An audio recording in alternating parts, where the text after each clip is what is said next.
परसों सोलापुर पुणे हाईवे पर एक होटल में रात के खाने के लिए रुकते समय 8वीं-9वीं कक्षा की लड़की, पिता, मां उच्च वर्गीय परिवार हाई क्लास मेरे सामने बैठा था।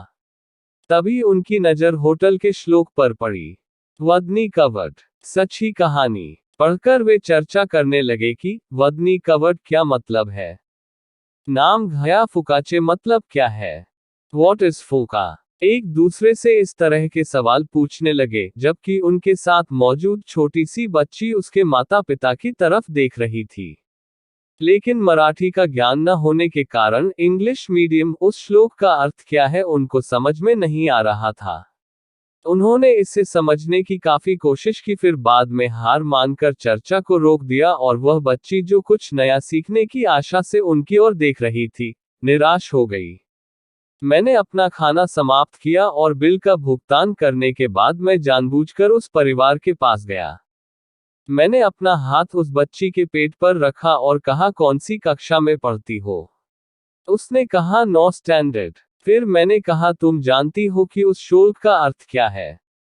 यह बात सुनते ही उसने उम्मीद से मेरी तरफ देखा।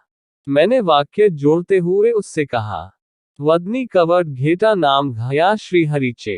अर्थात भोजन करते समय निवाले को मुंह में लेते हुए श्रीहरि यानी ईश्वर का नाम लेना चाहिए।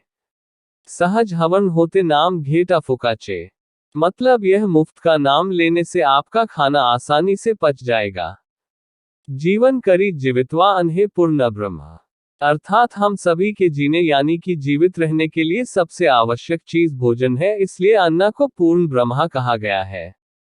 उदर भरण नोहे जनिजे यज्ञ कर्म। जैसे यज्ञ में बहुत सी चीजें डाल दी जाती है, वैसे ही यज्ञ में डाली जाने वाली चीजें जैसे पेट भी नहीं बनना चाहिए।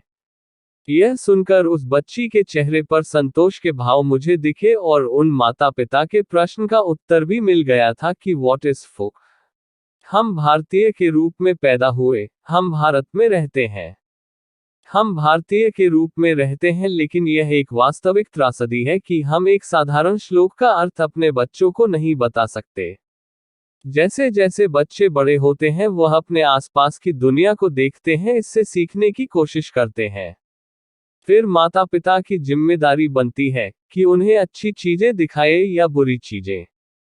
हम सभी के पास इंटरनेट है और अगर हम खोजने में सिर्फ 1 मिनट लगाते तो हमें जवाब मिल जाता, लेकिन हम इतना प्रयास नहीं करते। आज सही मायनों में नॉन इंग्लिश स्कूल में पढ़ने का संतोष मिला मुझे मेरी प्राथमिक शिक्षा, मेरे पिता, मेरे स्कूल और शिक्षकों पर गर्व है।